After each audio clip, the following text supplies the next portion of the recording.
hold that interest. No, it's true. Guys are, and I would love to see it. I just don't think they believe enough in the fans. Yep, absolutely agree with that. Okay, let's get through to the next question. This is from Chris. John Matt, thank you so much for all the shows. You guys have been in my ear over the past 2 years. Even listened to your movie stuff. My question is about the Warrior Award. Do you think this works well with the Hall of Fame? Just thanks there, Chris, for the mention there. It's good that you've not only joined us in the wrestling side of it, but you've gone on our movies, which is the All In podcast that we did. We did some RoboCop stuff and had a lot of fun with that, by the way. If anybody wants to check that out, feel free to. Bit of a dedicated fan there, but so thank you as always. Actually, me and Matt was talking about this for other reasons, but the Warrior Award, Matt, it's been, what's that, like the third year, this one? The third year, something like that. I think it's perfectly fine. I don't have a problem with it. What's the kid's name that's going in? JJ Robinson or something? What a character, like unbelievable. Does so much for the cause and really funny, quick-witted kind of guy. If you've got to check his stuff, I think you can probably get all that on YouTube. Watch all these interviews that he does with the WWE guys. It's hilarious. The stuff he does, excellent. But the only thing I'm a little bit kind of like, and I know I might get some backlash, so I'm ready for this one, Matt. This will blow up while I'm in Hong Kong. But for me, I'm only a little bit funny about calling it the Warrior Award. And the reason I say that is because over the years, unfortunately, since the Ultimate Warrior's death, there have been many videos, I don't know if you've seen them, Matt, that have gone up. And the thing is, Warrior didn't do a whole lot for charity back in the day. It was more about going into places, doing speeches, but getting paid very well. And I just get a bit funny about calling it the Warrior Award. Like, I know it's WWE's way of saying, well, this keeps his legacy up, but it would be nice if it was somebody like who does legitimately do lots for charity, like someone like a Goldberg, for instance, who is always doing crazy amounts for kids and charities. He doesn't always get mentioned for it, but there are many other guys that you see doing that kind of work all year round. And so I'm just a bit funny about calling it the Warrior Award. I'm just like, don't know, because that was a guy who wasn't really interested in that type of stuff. And the interviews that have been leaked recently, the sort of stuff he's been saying in them makes me even sort of like, now. The unfortunate thing is, every time they say the Warrior Award comes up every year, these videos, everyone starts talking about him, and we should be talking about the person being inducted. It's, they're the amazing story. They've gone through incredible struggles. We should be celebrating that person, but I kind of feel like we take a lot off that by calling it the Warrior Award and it being about the Ultimate Warrior. And I know there are fans out there. Don't get me wrong. Don't blow up the inbox just yet, because I know the Ultimate Warrior as a character meant a lot for a lot of people. Fantastic wrestler. I'm not going to take anything away from him, but I'm talking about what he done outside of the ring wasn't maybe to the tastes of doing the charity work. So for me, that's the only thing I have against it, is just calling it the Warrior Award. Where do you stand with that, Matt, and also the inductee this year? It was kind of one of those things that coincided with one another, wasn't it? They decided that this was going to be an award they wanted to give out, and then the Ultimate Warrior had his untimely death. It coincided in it and stuff. I will overlook it slightly, that the fact that, like you said, the Ultimate Warrior character can portray why the award is given to these kids, rather than the Ultimate Warrior is in his personal life. I'll say that he embodies the spirit of the warrior. I'll go along with that kind of, that train of thought. I'll go with that. But yeah, as in, does it have its place in the Hall of Fame? I'd say yes, because it just shows that the WWE has this humane side about them, and this is why it connects with so many fans, like on a personal level. Because if you believe in yourself enough and you want to be a wrestler and you train and you want to be as good as you can be, you will make it to WWE. Don't question yourself. If you go out there and you put in that effort and you want to be the best in the world, you can be. You can make it there, and we've seen that in so many stories that they show.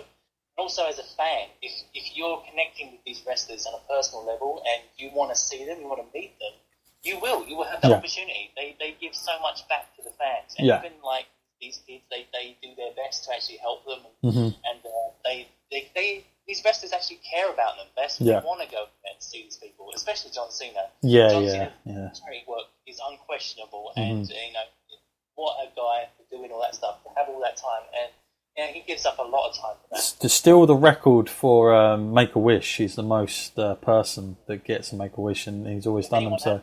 Named after him. It should be John Cena. Yeah, and I want to throw out as well, I know that the characters on TV don't represent it, but Stephanie and Triple H also do an incredible lot of charity stuff that's sometimes quite hard to take, because you're supposed to be booing them on TV, but yet they do all this wonderful stuff with kids, and you're like, how's this working? This is crazy. Like, Triple H is like a decent guy in real life. He's going out of his way to do all this stuff, and then all of a sudden, no, I'm a boo me on the bloody WWE TV, please. But that can be quite hard to do. Talk about a conflict of interest there. But listen, I'm happy WWE does that. I think it gives back to the fans, and I'm looking forward to it. I can't wait for him to be up there. I've got to say, it's probably one of the ones I'm looking forward to most from hearing from young JJ. So I think it'll be cool.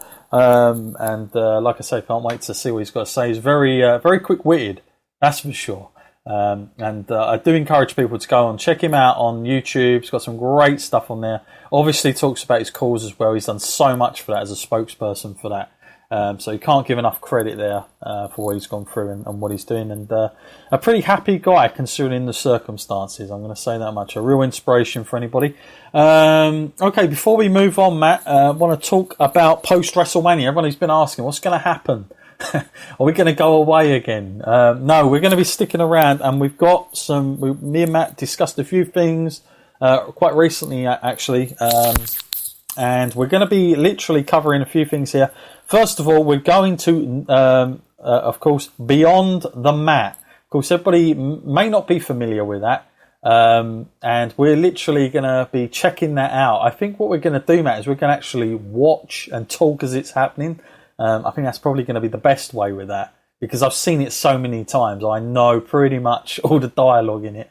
So I think we'll be able to give a decent commentary over it. And I'd encourage anybody that hasn't seen it to wait around for us to cover that on the show. It's probably one of the first biggest exposures of wrestling as an industry, Matt, would you say, back then? It opened my eyes. I remember that. It was a long time. I mean, I'm surprised how old this documentary is. When I was, I got to say, it was one of the first eye openers for me when I saw how deep in wrestling and how drawn in and how so many dark sides can be exposed by these people. Just how easy to fall into that void. I kind of realised, this business has a kind of dark side to it. See the underbelly.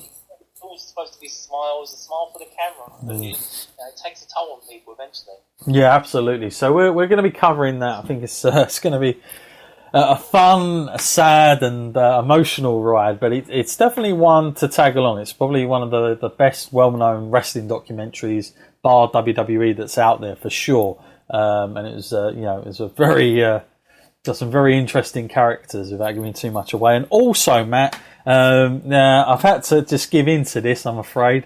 I'm not sure how you feel about this, but I've had so many requests for this, especially last year and this year. And then when people found out we were doing the movies, I was like, you've got to do it. I know it's going to be the more you say it now. Yeah. I don't want to actually ruin it for people. Maybe I'll say something and then we'll get more. Yeah, no, be careful. Well, yeah, it is. It's, of course, no holds barred.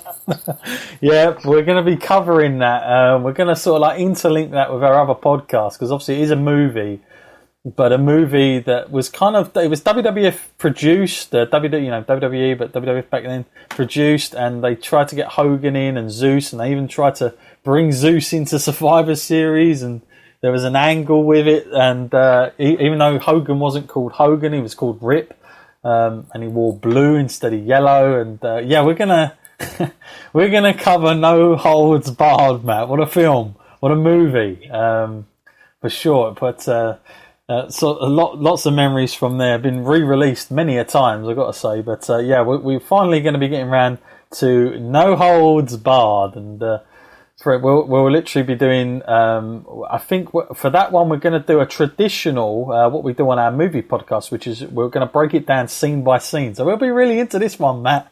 For this one, we'll be watching it before we go on and then talking about it.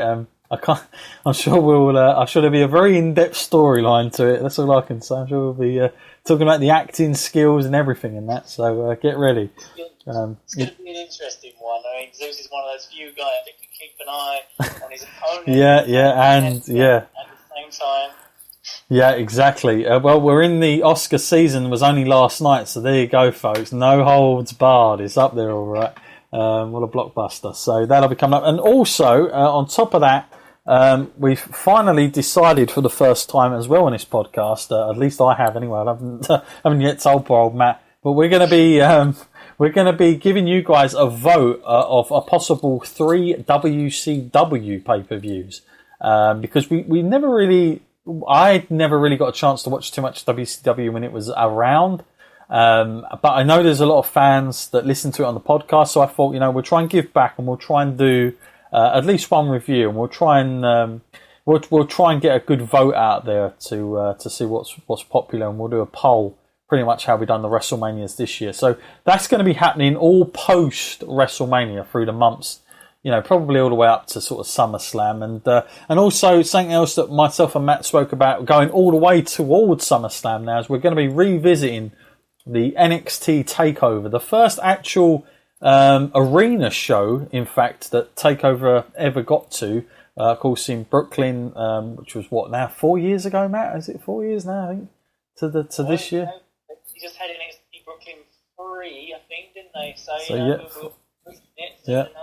So myself and Matt will be revisiting. Of course, we went there many years back, but fond memories. I'm looking forward to revisiting that. We're going to do that special just for around SummerSlam, so that will probably happen on the weekend for that, and we'll be doing a watch along with that one. So anyway, lots to look forward to, hopefully, for everybody.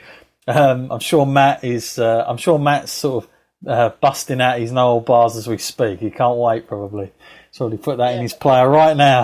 I know someone that will want to. Yeah, I bet. I'll find a pal to watch it. Yeah, good stuff there for him. Okay, well, now we've gone really upmarket here now, Matt. I think we've made it in the big time.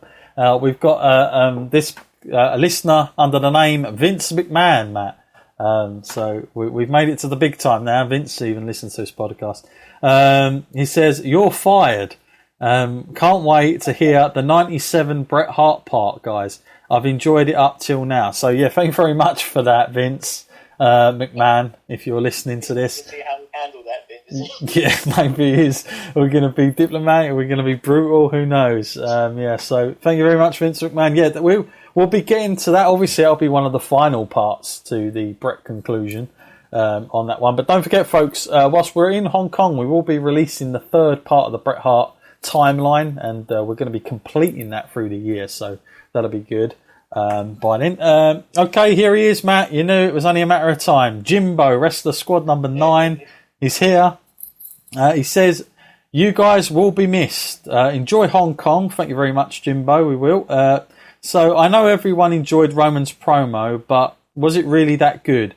Brock versus Kane under 40 seconds. Why? ?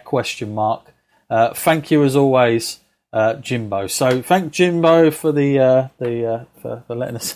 We'll have a good time. But of course, we've already sort of spoke about the promo side of it, Matt. But was you surprised, Matt, that the match on the house show recently was just under 40 seconds, that quick? Yeah, it just seems kind of pointless. I mean, if I paid money and they said I was going to see Brock Lesnar, why are you that bothered? Yeah. It could turn up for 30 seconds. Now, is that WWE thinking to themselves, Matt, like, okay, we want to keep Brock off TV, but we know we've advertised him months ahead for this house show. So if he doesn't show, we've not given the paying public Brock. However, by having him come in for 35 seconds gives him more heat. And is that what they're trying to do with that match, you think?